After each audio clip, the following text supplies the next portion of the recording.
समक्ष ना हो, परंतु आपकी प्रतिमा हमारे हृदय में बसी हुई है। इस स्थल से जुड़ी आपकी स्मृतियों को साक्षी मानकर अपनी तपस्या आरंभ करते हैं।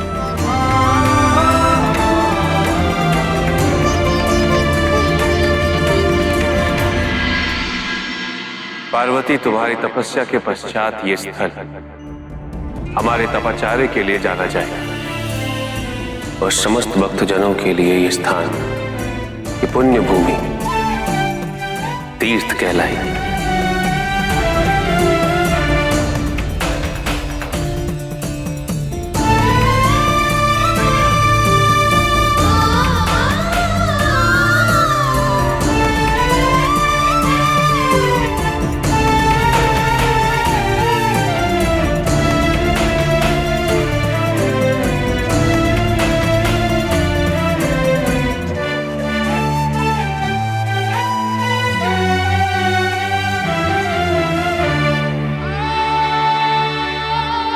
हिम का तो स्वभाव होता है पिघलना,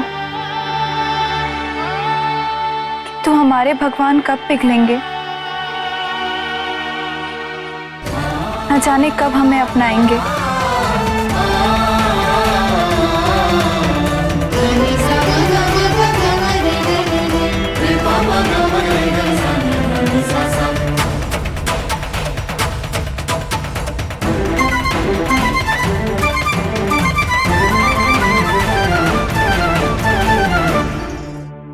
हम आज आपको आपसे पाने का आशीर्वाद मांगते हैं। हे अग्निदेव, हमारी पंच अग्नि तपस्या आपके बिना पूर्ण नहीं होगी। कृपया प्रकट हों और हमारी सहायता करें।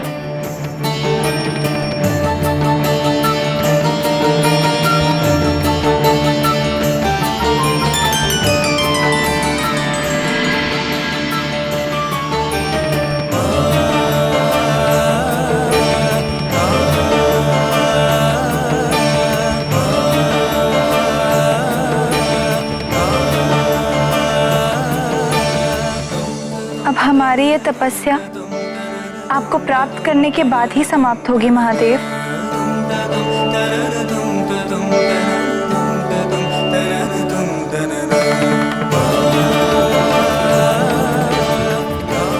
ओम नमः शिवाय। ओम नमः शिवाय। ओम नमः शिवाय।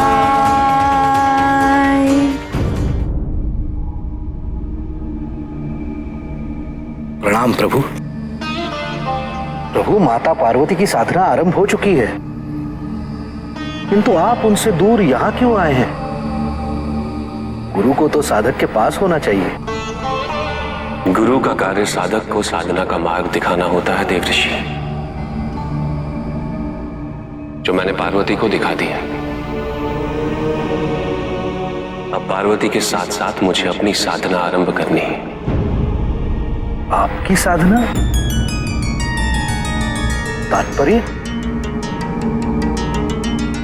शिव भी तो पार्वती को पाना चाहते हैं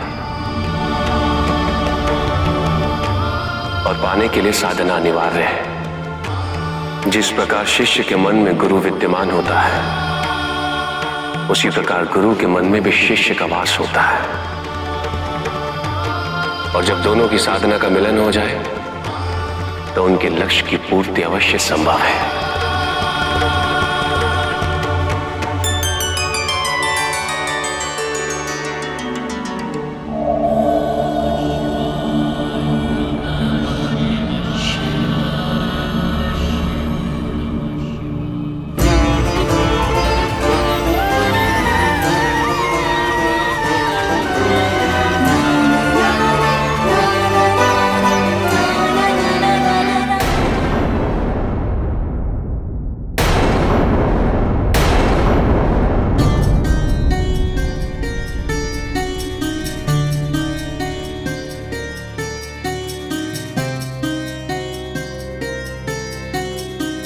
देवराज,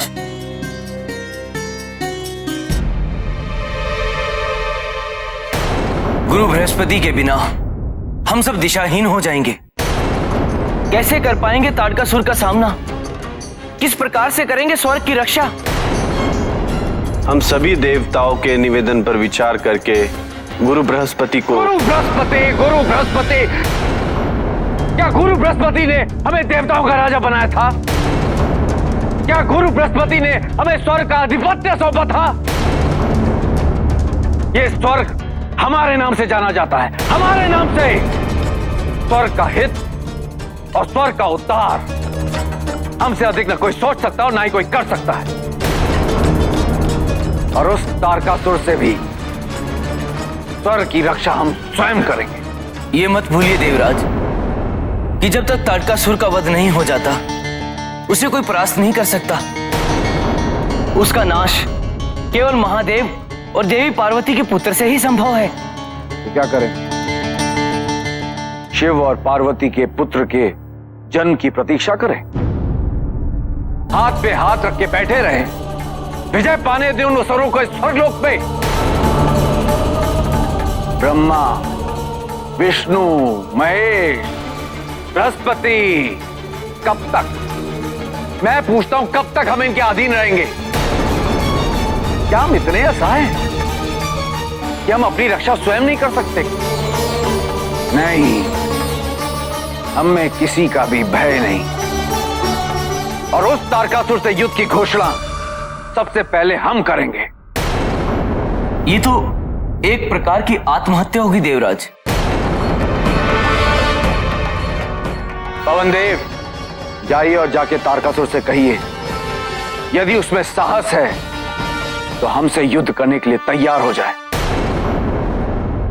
अब मेरे जीवन का क्या उद्देश्य है ब्रह्मदेव? माता पिता के पास मैं लौट नहीं सकती। क्या अपना भावी जीवन मुझे इसी प्रकार आपके कमंडल में व्यतीत करना होगा?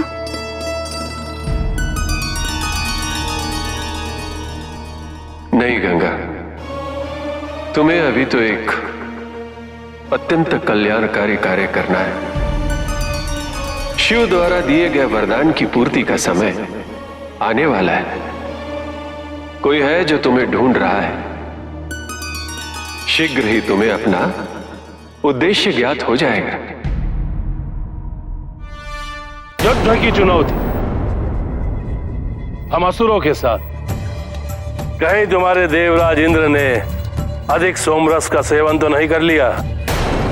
जो अपने अहंकार में अपने गुरु का अपमान करे वो अवश्य ही अपनी मानसिक स्थिति खो चुका होता है, फिर चाहे वो असुर हो या देवता। और इस बात की पुष्टि करता है देवराज इंद्र का यह निर्णय। किंतु अन्य देवताओं को क्या हो गया है? क्या उन्हें तनिक भी इस बात का आभास नहीं है कि इस युद्ध का परिणाम कितना विनाशकारी होगा? वो सब इंद्र को क्यों नहीं समझाते? गुरुदेव, आपके इस सुझाव को देवराज इंद्र हमारी कायरता न समझ ले। यदि देवराज इंद्र मृत्यु के इच्छुक हैं तो उनकी यह इच्छा हम अवश्य पूरी करेंगे।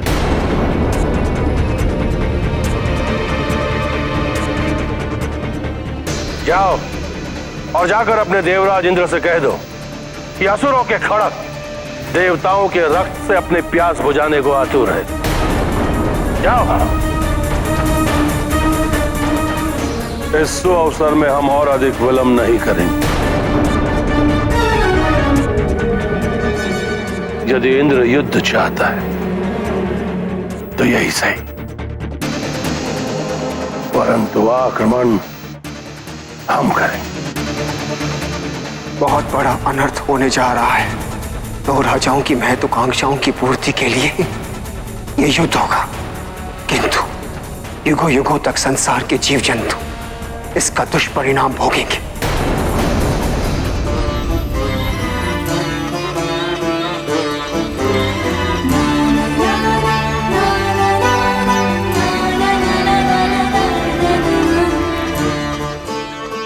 नारायण नारायण, आज ये सिद्ध हो गया कि मिलन की प्रतीक्षा आदिशक्ति को ही नहीं, शिव को भी है।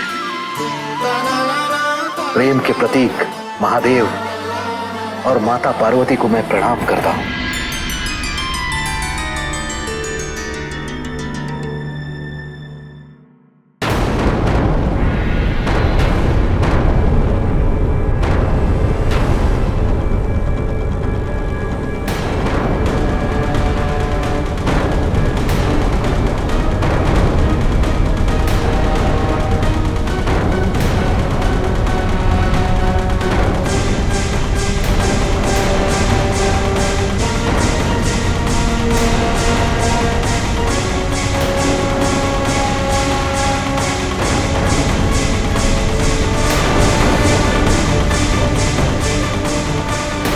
ऐसा क्रूर आक्रमण, इतनी विशाल असुर सेना का सामना कैसे करेंगे हम?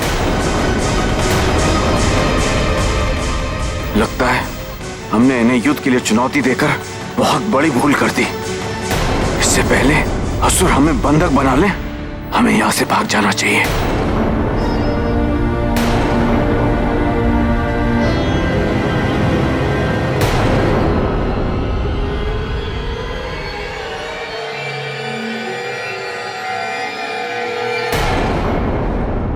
देवराज, देवराज, रक्षा कीजिए देवराज, रक्षा कीजिए देवराज, देवराज रक्षा कीजिए देवराज, देवराज,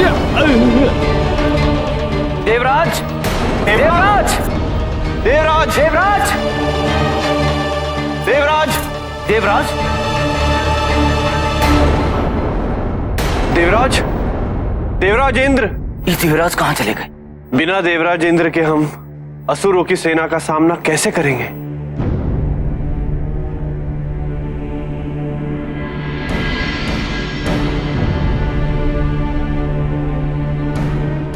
क्या हुआ पवनदेव? देवराज इंद्र स्वर्ग से भाग गए गुरुदेव। यदि इस समय हमने असुरों के साथ युद्ध किया तो देवताओं का विनाश निश्चित है। आप सब मेरे साथ भगवान विष्णु की शरण में चलें। जी गुरुदेव। चलिए।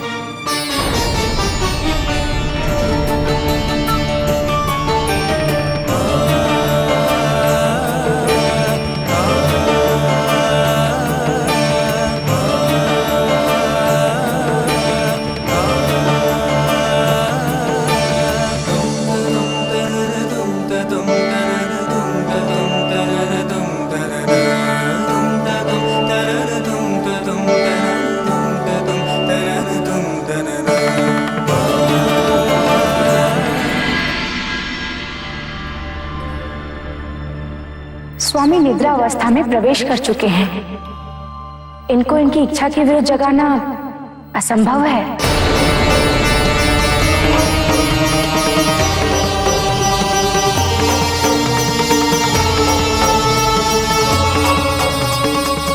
अब विकल्प केवल महादेव हैं। इस संकट से केवल वही मुक्ति दिला सकते हैं। ये देवतागण बारंबार सृष्टि का संतुलन बिगाड़ने का कार्य करते हैं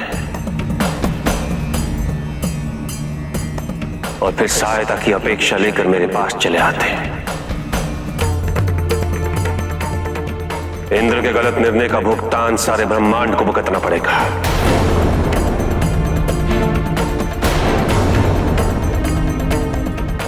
जो भी हुआ वो अत्यंत अनुचित है महादेव, और जो दोषी है उन्हें दंड भी अवश्य मिलना चाहिए।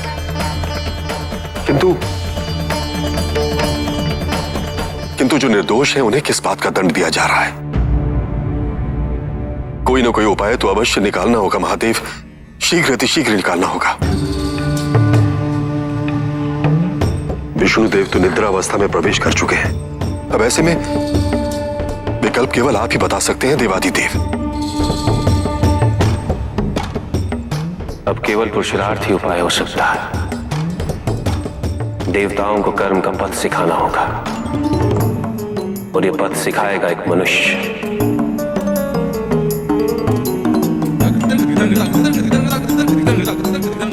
इसका नाम है भगीरथ।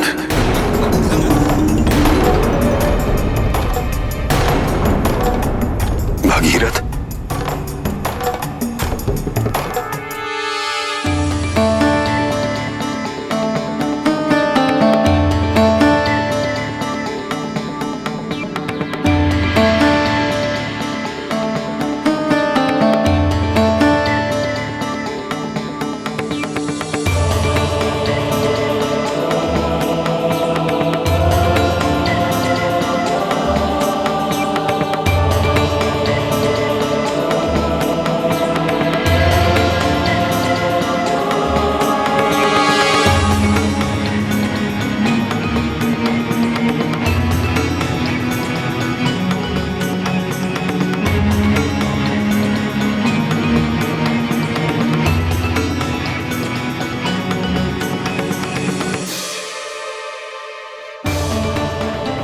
प्रणाम गुरुदेव।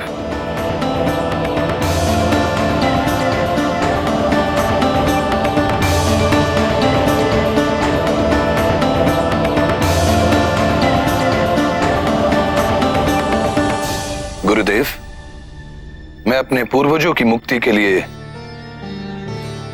ये जल लेकर आया हूं।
ये क्या है गुरुदेव?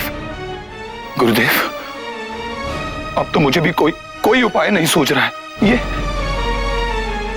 महाराज भगीरथ, आप कपिल मुनि के पास जाएं। आपके पूर्वजों की त्रुटियों के कारण उन्होंने श्राप देकर इस राज्य की ये दुर्दशा कर दी है, परंतु मुझे विश्वास है कि आपके सुउद्देश्य हेतु वो अवश्य कोई ना कोई उपाय बता देंगे।